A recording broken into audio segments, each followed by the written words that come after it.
bem aí. A gente vai hoje trabalhar a ditadura militar no Brasil, ok? Que é um tema, assim, não somente interessante, né?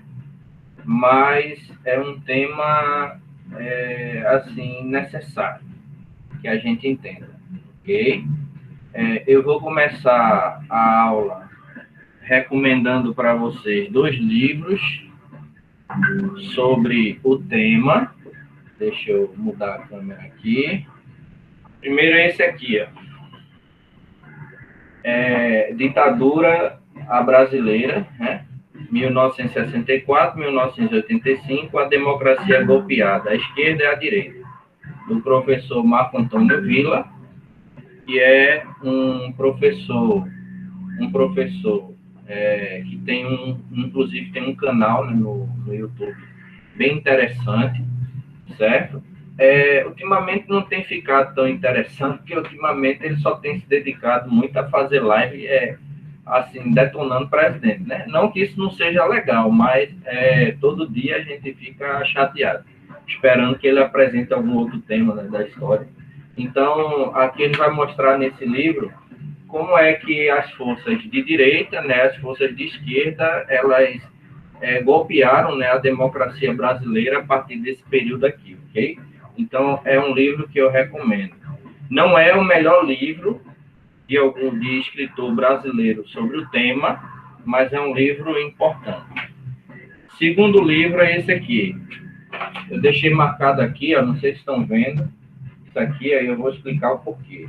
Veja, esse calhamaçozinho aqui do brasilianista René Armand Dreyfus, é um uruguaio.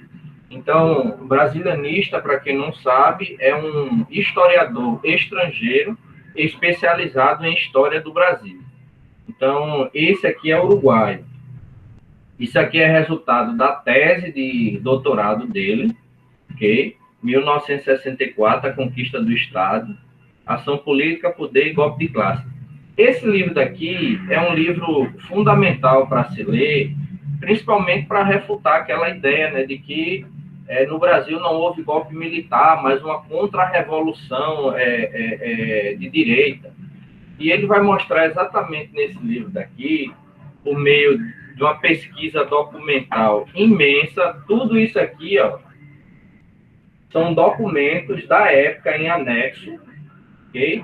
Que ele vai colocar, são listas, cartas, né, reportagens da época que mostram que não havia risco nenhum, repito, risco nenhum de revolução comunista no Brasil, ok? Então, a gente não teve um golpe militar, a gente teve uma contra-revolução de direita, que a galera da esquerda estava querendo transformar o Brasil numa Cuba, entendeu?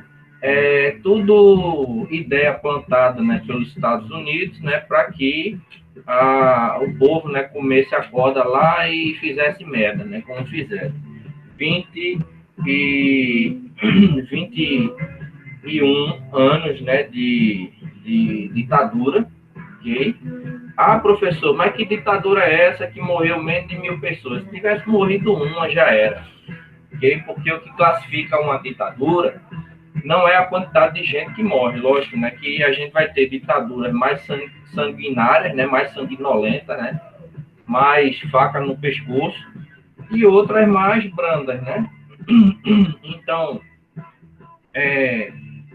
o que a gente pode apontar é que, na medida em que as instituições democráticas elas são minadas, né, que não há escolha direta, né, da população de seus representantes, então a gente já tem um processo ali meio que totalitário, né, ditatorial, ok? Dito isso, vamos tentar sintetizar aquilo que de mais importante aconteceu nesse período, que a gente vai falar de 21 anos, né, aproximadamente, né, governo de 5 presidentes, mas eu vou tentar consolidar aqui, porque a gente tem mais ou menos 1 hora para isso, um pouco menos do que isso. Eu vou tentar consolidar para vocês aqui aquilo, né, que de mais importante aconteceu. Então, a gente vai tentar listar aqui, deixa eu colocar aqui, os antecedentes, ok? Vamos lembrar o que é que vinha acontecendo no Brasil nesse período. O que a gente vai observar é que, antes desse período, né, a gente vai ter o Brasil passando, né, por um governo, né, Vargas, né, na verdade, por 2 períodos, né, do governo Vargas, um período ditatorial, né, que foi o período do Estado Novo, e um período populista. Então, essas ideias populistas, né, elas vão se esgotar.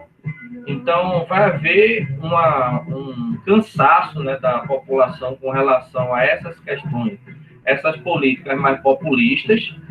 E, nesse sentido, o que a gente vai observar é que vão começar a ocorrer manifestações de massa, né? Coisa que está faltando hoje em dia, por exemplo.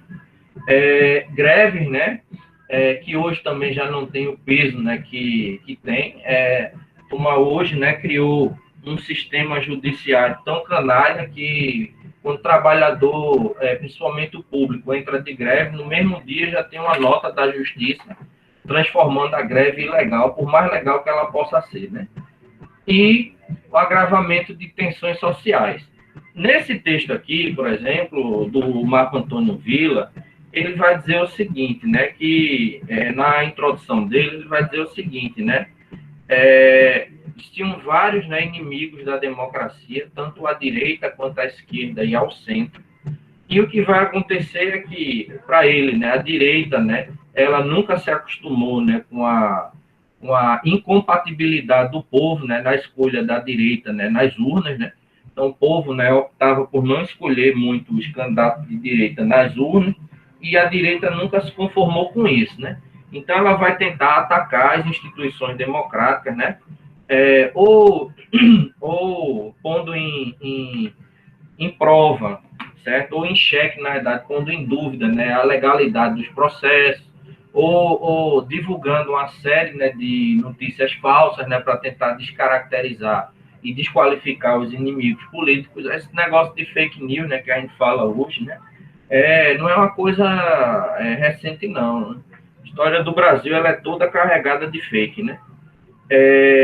Aí você tinha, né, por exemplo, se criou um ódio tão grande a Getúlio Vargas, né, que quando ele cai, o que a gente vai ter é o seguinte, né, a queda de Vargas ela vai ser colocada, né, como um instrumento de retorno, né, da democracia no Brasil, de forma que se afasta Vargas, mas se coloca, né, no poder o Eurico Gaspar Dutra, né, e o general, né, Gaspar Dutra, que mais na frente, né, vai ser um dos ditadores, e o brigadeiro Eduardo Gomes, né. Então, nesse sentido, o próprio Dutra, né, que é colocado, né, em evidência pela população naquele período, como sendo, né, um camarada amante da democracia, ele em casa, certo, simpatizante dos nazistas como ele era, em casa ele comemora, né, em 1940 a queda de Paris frente ao exército nazista de Hitler, né? Então é um camarada, né, que já se mostrava assim como um projeto de alma cebosa. Então o que a gente tem é o seguinte: fora as questões internas, em termos geopolíticos, né, Estados Unidos ele tratava de fazer aquilo que ele mais se especializou, né, a partir da segunda metade do século XX, que foi em tramar, organizar e aplicar golpes de Estado, né, fora do seu território. Então, começou, né, uma campanha contra, né, contra a Revolução Cubana, e como impedir que essas forças progressistas, né, como aconteceu em Cuba, né, elas chegassem ao poder em outros territórios. Então, você tome uma campanha, né, de difamação e aquelas notícias, né, do tipo, os comunistas são comedores de criancinha, certo? Então, se colocava o comunista como bicho-papão, né, aquele cara, o velho do saco, né, que não sei se vocês são jovens há mais tempo, assim como eu, né?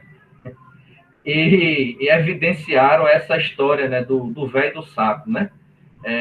Pelo menos, né, quem não evidenciou e assistiu Chaves, né, com certeza viu a história já do velho do saco, né, que é o cara que passava colhendo nas crianças para levar para comer o fígado. Então, o comunista era o velho do saco, né, naquele período.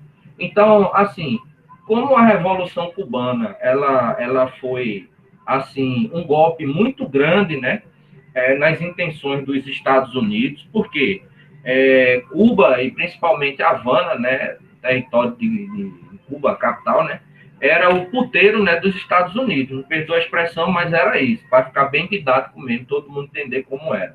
Era o puteiro dos Estados Unidos. Então, quando você vê, por exemplo, a notícia do tipo de cubanos, né, que fogem lá de Cuba, né, para os Estados Unidos, vai a nado lá para os Estados Unidos, é mais ou menos o pessoal daquelas regiões que antigamente, né, eram regiões mais nobres, né, em Cuba, certo, que lucravam com o capitalismo, certo, o que acontecia era o seguinte, né, americanos e outros estrangeiros visitavam muito Cuba, né, para provar do charuto cubano, para se deliciar com a prostituição, né, das mulheres cubanas naquele período. Então, na medida que o pessoal cansou de ser puteiro e quis se tornar um território, né, soberano, aí vem o processo, né? Ah, professor, mas hoje Cuba é um país extremamente pobre, é verdade.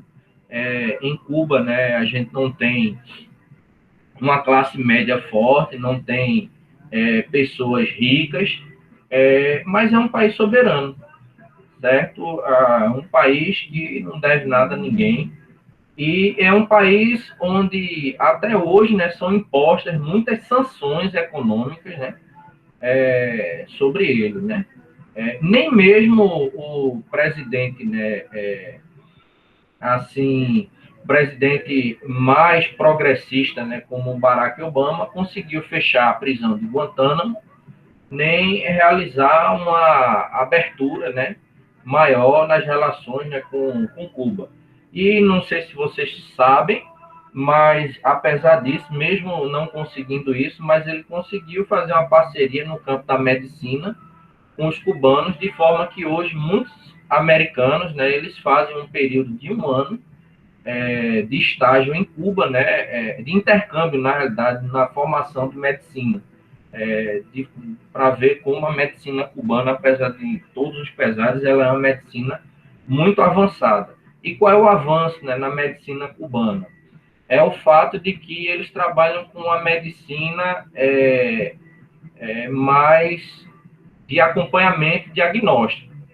Então, quando você vê hoje, por exemplo, esses agentes comunitários de saúde, o médico lá em Cuba, ele cumpre uma função, por exemplo, de agente de saúde, né? Então, o médico, ele visita a família, ele acompanha as famílias, né?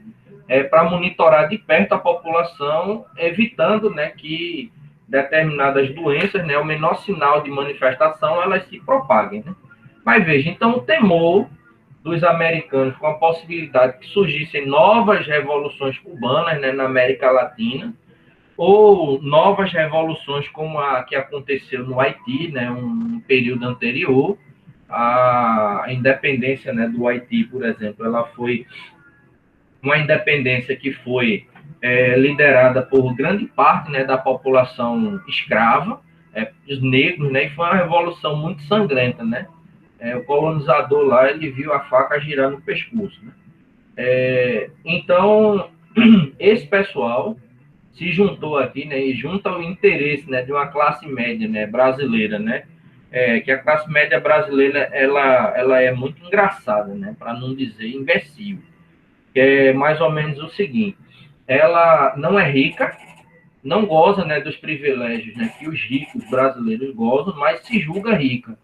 Então, ela sempre vai apoiar os interesses das classes ricas, não percebendo, né, que ela não faz parte daquela classe, né? E a classe média, na maioria, né, da sua totalidade, abomina o pobre, né? Às vezes até mais do que o próprio rico. Então, esse pessoal, né, ele começou a comer essas conversas, né, de os comunistas estão vindo, a gente vai ter uma nova Cuba aqui. Até hoje, né, o pessoal ainda acha, né, que se o Brasil ele tiver governantes, né, progressistas, essa turma vai sair aí distribuindo uma madeira de piroca, kit gay, né, vai sair iniciando lavagem cerebral para transformar todo mundo em homossexual, certo? Seria um projeto de gayficação, né, da população, e vão destruir todas as igrejas, né? E assim, o Brasil vai virar uma putaria, né? Então, até hoje, a turma ainda acredita nessas baboseiras, né? De que se você tem um presidente mais progressista, né, a gente pode virar um país como a Venezuela, Cuba. E o que está acontecendo é exatamente o contrário, né? O Amapá passando agora por não sei quantos dias já, mais de 15 dias, né, de blackout sem energia, o pessoal se lascando lá, e não é um governo de esquerda que está fazendo isso, né? Mas veja, então, a doutrina, né, de segurança nacional, certo? Ela vai ser assimilada aí pelo Exército, em que implicava isso daí. Implicava que se cria, né, mais ou menos aquele estado de sítio, certo? E se cria um inimigo comum, né? Um inimigo imaginário comum. Nesse caso, qual era o inimigo? O comunismo, né? Então, vai começar a perseguir, né, líderes, né, de movimentos, né, comunistas, né, o PCB, o Partido Comunista Brasileiro, né, os membros, né, eles passam a se reunir em segredo, certo? E é engraçado que essa é uma das teses do René Armand Dreyfus, né, quando ele diz que não havia risco, né, porque os grupos, né, realmente comunistas que existiam no Brasil, eles eram minoritários e desarticulados. Então, você tinha, por exemplo, o Partido Comunista Brasileiro, você tinha o Partido Comunista do Brasil, você tinha até líderes, né, anarquistas, mas esse pessoal que tinha um interesse comum. Qual era o interesse? O interesse deles era organizar, né, a sociedade brasileira dentro da perspectiva socialista. Mas eles não se articulavam. Então, era tudo muito organizado, né?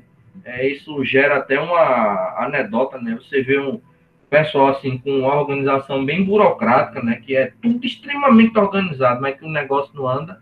A cara diz, esse negócio está mais organizado que o Partido Comunista, né? E a organização é grande, né? Mas nem sempre, né, ela atinge os objetivos. Então, assim, vai ocorrer aqui uma guerra, né, total aí contra o comunismo, né, que era aquele inimigo que deveria ser varrido, né, do mapa, né, brasileiro. Aí aqui, né, começam a surgir propagandas, né, contra o comunismo, né. Aí vejam, o grupo Votorantim, né, é um dos que vai apoiar o golpe de 64, a Ultragás, certo? A Rede Globo, ela surge nesse contexto, né? Surge a partir de uma concessão, certo? E surge a partir de uma parceria do Roberto Marinho, né, com um norte-americano. Aí vejam, resultado é que após todo esse processo, né, quando vem o golpe, ok? O presidente, né, ele é afastado, e o Ranieri Mazzilli, né, ele vai assumir, né, como presidente da Câmara, só que, embora você tenha lá um camarada alinhado, né, com os golpistas, assumindo a presidência da Câmara, interinamente, né, qual era a função do cara? Assumir, fazer a transição e organizar uma eleição, né, para transição do poder. Só que o poder ficou na mão, né, do Exército, né? O poder, de fato, ele vai ficar na mão do Exército, né, o Comando Supremo Revolucionário. E em 9, né, de abril de 1964, né, é publicado, né, pelo Exército, aqui, pelo governo militar, né, o ato institucional número 1. Aí o que foi que aconteceu? Vejam, não sei se vocês têm noção, mas está, né, aí em discussão para entrar como proposta, né, a chamada reforma administrativa. A reforma administrativa, ela vai atacar basicamente os funcionários públicos. Por quê? É interessante para político corrupto afastar ou tirar poder de funcionário público. Porque os funcionários públicos, eles têm estabilidade. E ele tendo estabilidade no seu trabalho, ele não vai trabalhar de forma cooptativa, né, para nenhum político. Ele pode até lá dentro, mesmo com estabilidade, se vender, mas ele tem autonomia para fazer o que é certo, sem ter medo, né, de pressão ou represália de nenhum político, porque ele não é funcionário do político, ele é funcionário do Estado. Então, nesse sentido, o que é que o Exército fez? Pegou todos os funcionários públicos aqui, civis e militares, porque uma coisa tem que ser dita, durante o período, né, militar, durante o período, né, da ditadura militar, por incrível que pareça, né, os mais perseguidos não foram nem os civis, foram os militares, né, porque existiam muitos militares que eram contrários ao golpe, e esse pessoal foi torturado por outros militares, né? Torturado e preso também e assassinado. Então, o que a gente vai observar aqui é que depois eu pego. O que a gente vai observar aqui é que esses funcionários, né, que eram assim leais ao antigo governo, eles vão ser demitidos, né? Todos aqueles que se opuseram, né, ao golpe, eles terão, no caso aqui os políticos, né, terão seus mandatos cassados, né? Os opositores são presos, né? E ao invés de se fazer uma transição para uma eleição direta, né, para presidente, se estabelece aqui a eleição indireta. Como é que se dá a eleição indireta, né? O povo tem escolhido, né, os deputados, né, os senadores. Então, agora são esses deputados e senadores que vão escolher o presidente. Se aqueles que faziam oposição ao regime estavam sendo demitidos, caçados, né, presos, vocês acham que esse pessoal, na hora de escolher, ia escolher alguém que não estivesse alinhado com o Exército? Não. Então, começa, né, aqui a se minar as instituições democráticas aqui no Brasil, né? Em termos, né, de militares, duas tendências, né, elas vão ser assim mais evidentes, né, no Exército. Existiam os militares da linha, né, Sorbonne, né, que vinham da antiga Escola Superior de Guerra. Geralmente, né, eram formados, né, integrava essa categoria aí, veteranos da Segunda Guerra, que pessoas pracinhas, né, que combateram na Segunda Guerra Mundial, muito próximos, né, da União Democrática Nacional, né, a antiga UDN, eram mais intelectualizados, ou seja, eram mais estudados, né, e tinham um alinhamento ideológico mais ligado aos Estados Unidos. Veja, quando a gente fala em militares, né, uma coisa tem que ser dita também. O governo militar ele se viu para duas coisas, né? Primeira delas, para desarticular a sociedade civil.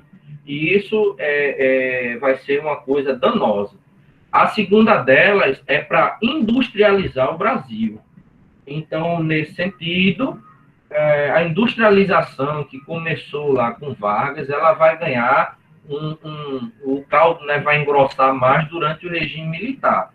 E os militares, né, esses militares, né, mais linha dura, como a gente vai ver no caso, né, do Ernesto Geisel, por exemplo, eles eram nacionalistas, certo? Nacionalistas, e como eles não tinham, né, um alinhamento ligado diretamente aos Estados Unidos, eles puderam fazer coisas como, por exemplo, reconhecer a independência da Angola, como o Geisel fez. Angola se torna independente por meio de uma revolução socialista, e o Ernesto Geisel, certo? Ele vai ser um dos primeiros presidentes a reconhecer a independência da Angola.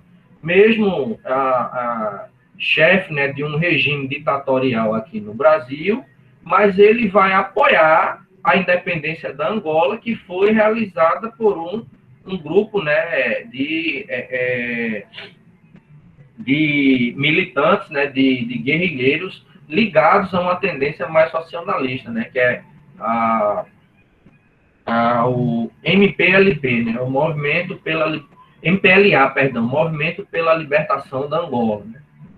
Inclusive, eu tive um professor de inglês angolano que foi combatente durante esse processo de independência da Angola, né? Angolano, Augusto Pitta-Gross, o nome dele, já falecido, professor de inglês. Então, a gente tem essas duas tendências, né? Por coincidência também, né? Esses militares linha dura, certo? Apesar da repressão deles ser muito maior, né, com relação à população, mas eles eram mais nacionalistas, né? Então protegeram muito mais os interesses, né, de soberania nacional do Brasil do que os militares, né, daqui alinhados, né, com essa tendência aqui Sorbonne, né? Mas ambos eram anticomunistas, né? O comunismo aí era o inimigo comum, certo? Os Sorbonne, né? Eles tinham uma tendência, né, a uma administração mais técnica, né? E, como eu disse para vocês, o pessoal aqui da linha dura, eles eram avessos, né, a políticos, a política e a qualquer tipo de democracia, mas eram nacionalistas, né?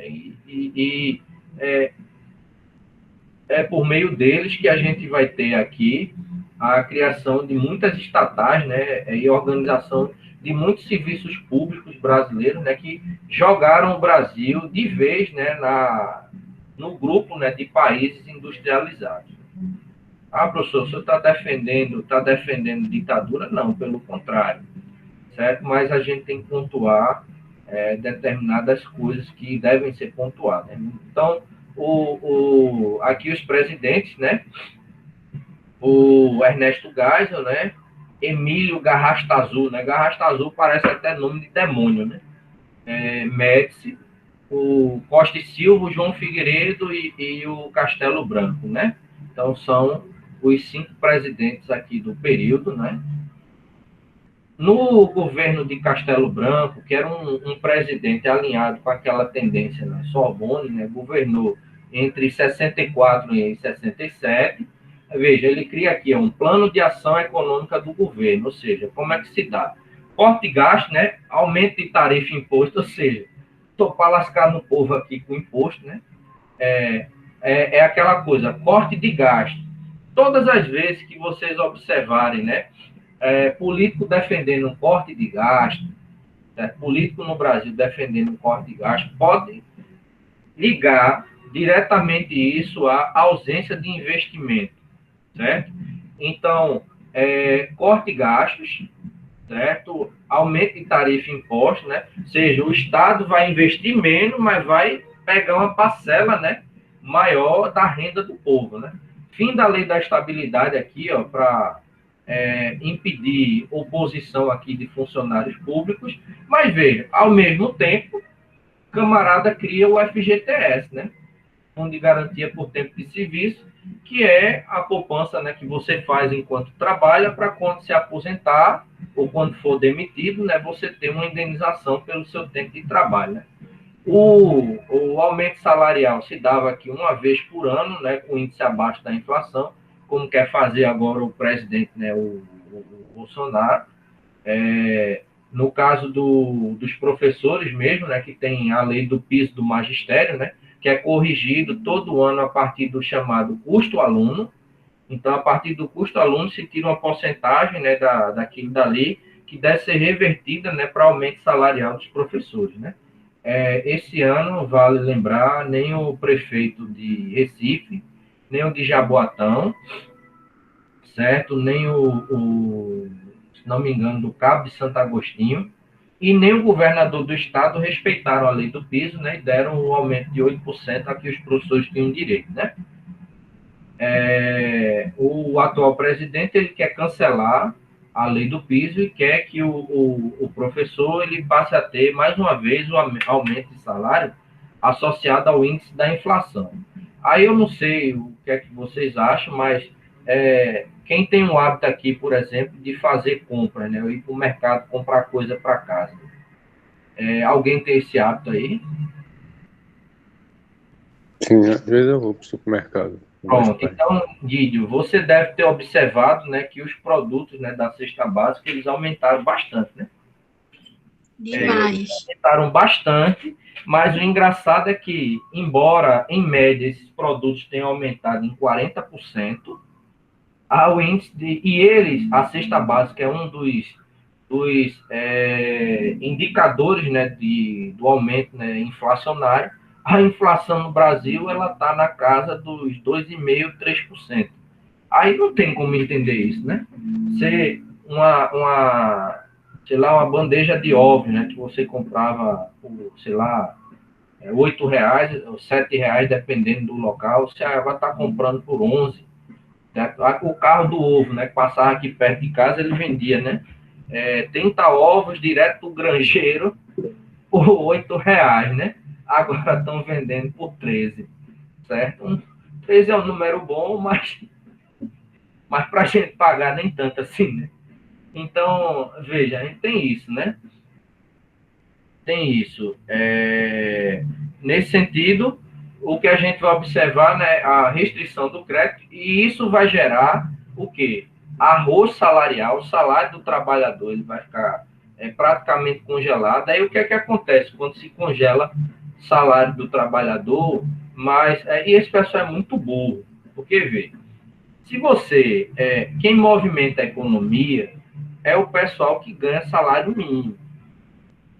Quem movimenta a economia brasileira não é o rico, não, porque o rico ele não vai comprar muita coisa no Brasil.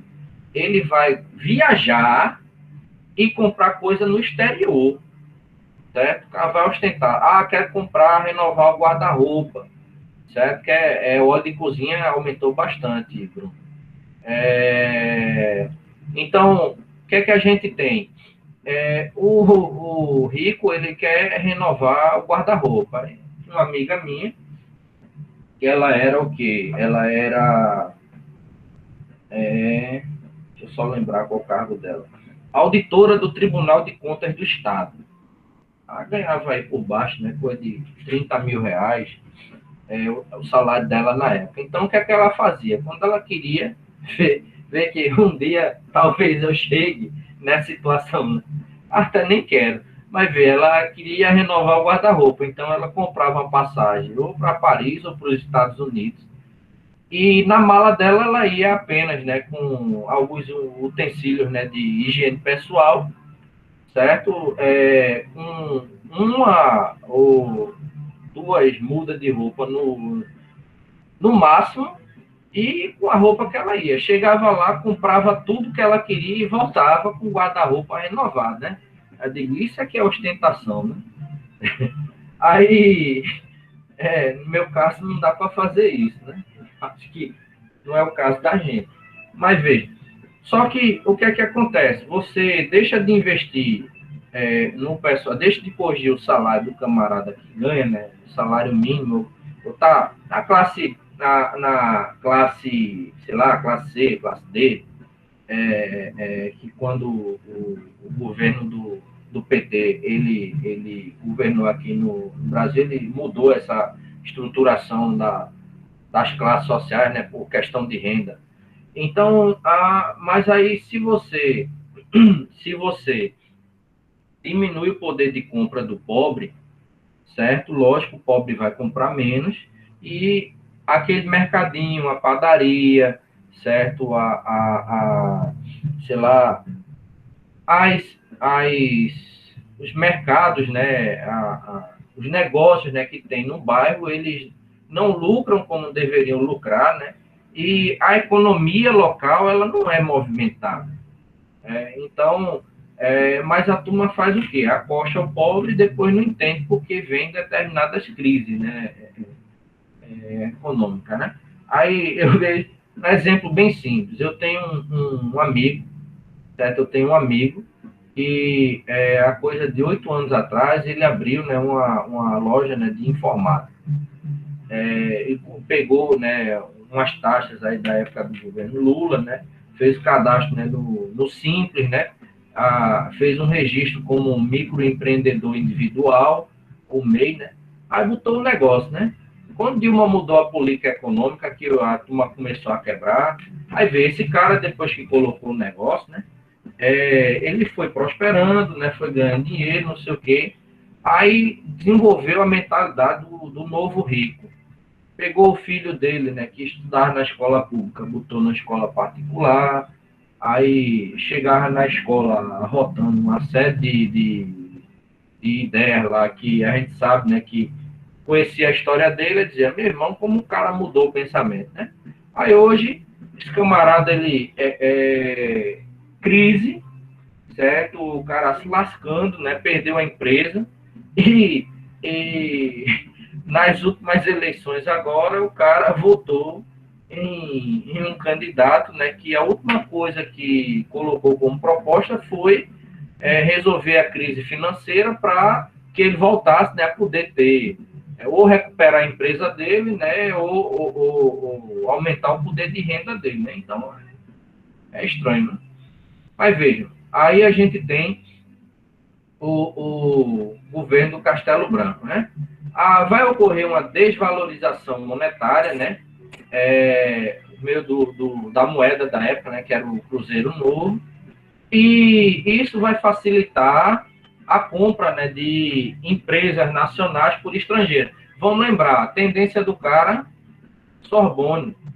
Então, apesar de terem, né, características comuns, como o anticomunismo, por exemplo, esse pessoal daqui, ele tinha uma tendência mais liberal e menos nacionalista, né? Então, as políticas econômicas do cara, elas permitiram, né, que empresas nacionais elas fossem privatizadas, né?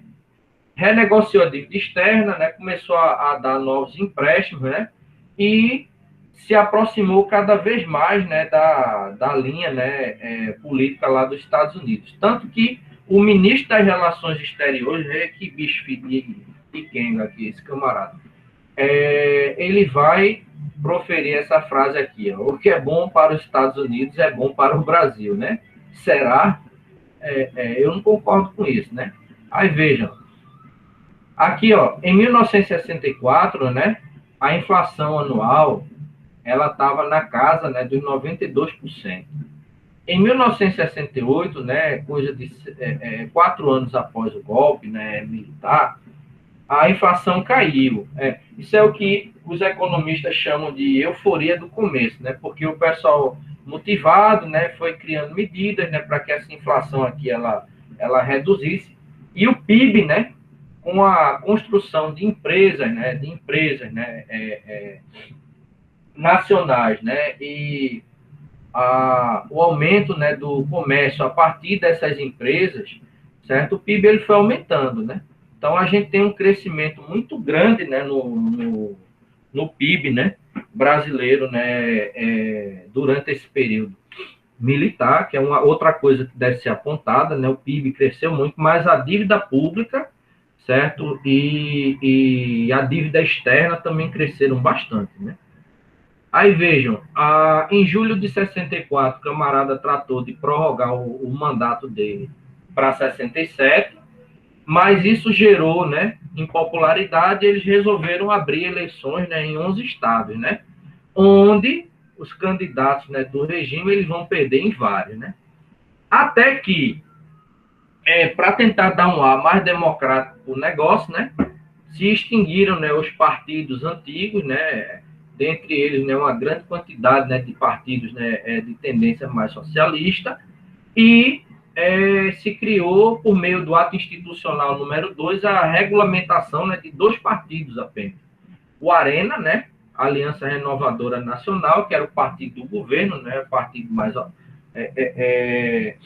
ligado, né, aos militares, e o MDB, certo, que mais na frente virou PMDB e agora voltou a ser MDB, né, que é uma coisa para a gente observar também.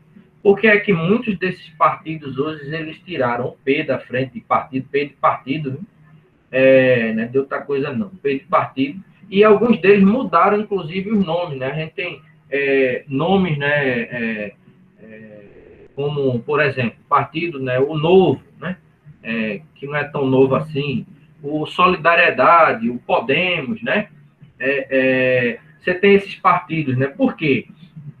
De 2015 para cá, houve um movimento muito grande, né, de perseguição contra políticos, assim, encabeçado muito mais pelo pessoal da Operação Lava Jato, né, que prestou um grande serviço, né, ao Brasil, criminalizando a política, ok? Então, para fugir dessa questão, né, de política mais fisiológica, o que foi que os cabas fizeram, né? Como brasileiro, né? Ele não precisa de muita coisa para a turma passar a perna nele, né? Porque ele não se envolve com essas questões, né? Quando deveria se envolver. Então, basta você tirar o P de partido e transforma o partido velho, né? Pelo meio da mudança do nome, em algo com cara de novo. Então, não sei se vocês lembram, mas uma das coisas, né, que mais se falou na campanha presidencial foi o quê? A gente, principalmente na campanha, né, do atual presidente, a gente vai entrar para concorrer, para combater a velha política. Né? Aí o cara entra para combater a velha política, estando há 30 anos mamando do governo, e participando, né, durante 11 anos do partido, integrando o quadro, né, do partido que até então é tido como o partido mais corrupto do Brasil, que é o PP, Partido Progressista, né, do ilibado, e aí a ironia, viu, gente, do ilibado Paulo Maluf, né? Paulo Maluf, né, que a polícia deu em cima do cara, aí o que é que acontece, né? Ele foi andar num carro importado lá que ele comprou, não sei se era uma Ferrari, não lembro qual era o carro. O cara entrou sozinho, saiu arrancando com o carro. Quando a polícia foi pegar o cara em casa, ele saiu com a bengala, mancando, né, para dizer que estava doente. É um filho de rapariga. Aí, vê só. Então, se cria aí o bipartidarismo, né, com a Arena, né, e vejam, que até isso é engraçado, né? Existe um alinhamento muito grande, né, com os Estados Unidos. Nos Estados Unidos, não sei se vocês sabem, mas nos Estados Unidos existe Partido Comunista, certo? Mas o que é que acontece? Esses partidos comunistas, eles não chegam, né, a eleger. No máximo, às vezes acontece, por um acaso do destino, né, a turma vota muito no cara e eles elegem um senador ou um deputado, né? Mas, no fundo, né, se cria apenas aquela disputa, né, entre democratas e republicanos. Vejam, então, até nisso aqui, se tentou fazer mais ou menos uma cópia, né? Você tinha a Arena, né, e o MDB, o partido, né, do governo, né, e o partido de oposição. E veio aqui, né, por meio do decreto aí do presidente, a autorização para fechar órgãos legislativos, né? Vejam só, até aqui, alguma pergunta? Ô, professor, Diga. esse MDB, ele tinha aliança com qual ideologia? Veja, na realidade, aqui, a gente não pode, não tem como a gente dizer assim, por exemplo, o MDB, ele era alinhado com o comunismo, com o liberalismo, não sei o quê. O que a gente tem aqui assim, ele não tinha quadros comunistas, assim, em sua maioria dentro dele. Era um partido mais liberal, mas era de oposição ao governo. Porque aqui o que a gente vai ter, nesses regimes, geralmente nesses regimes ditatoriais, o que a gente vai ter é o seguinte: geralmente se cria uma força, né, de apoio ao governo, e uma força de oposição. Então, o MDB aqui, para dar um ar de certa democracia, né, ao governo aqui, se permite a criação de um partido de oposição. Mas esse partido aqui, ele não vai ter tanta força inicialmente para fazer frente ao partido do governo. Tanto que o que a gente vai observar é que a gente está aqui em 65, né? E a oposição ela só consegue fazer a transição para a democracia a partir de 1985. Okay? Então, nesse período, né, de 64 até 85, foi luta, certo? Para retomar aqui as instituições democráticas, ok? Vejam, existem outras formas hoje de disseminar a democracia, ok? E eu vou citar duas. Eu vou tentar agendar aqui um horário para a gente continuar isso, porque a gente não vai conseguir concluir, certo? O professor Richard já está se chegando aí, está no horário da aula dele já. E o que é que acontece? Eu vou tentar agendar aqui um horário para a gente concluir esse período, que é um período longo, né? A gente está falando agora, né, do primeiro governo, né? Faltam 4 presidentes ainda, e cada um tem algumas questões para a gente trabalhar. A gente não chegou ainda no período, né, em que a repressão ela chegou ao limite, certo? Com o ato institucional número 5, né? Então, o que é que a gente tem? A gente vai ter essa força, né, do governo, essa força de oposição. Geralmente, os integrantes aqui, eles tinham uma tendência mais liberal, né? Não é porque ele fazia oposição ao governo que ele automaticamente se alinha, né, com o comunismo, o socialismo, ok? Deu para entender? Sim, sim. Pronto. Mais alguma questão? Alguma pergunta? Não, professor, ficou tudo claro, tudo bem explicado. Entenderam direitinho, né? Pronto, Sim. tranquilo. Então, eu vou combinar com vocês depois, né? Vou ver com o Kelly aqui, combinar um horário para a gente concluir isso. De repente, na sexta-feira, certo? Depois, na sexta vocês estão tendo aula com o Flávio, não é isso? Isso.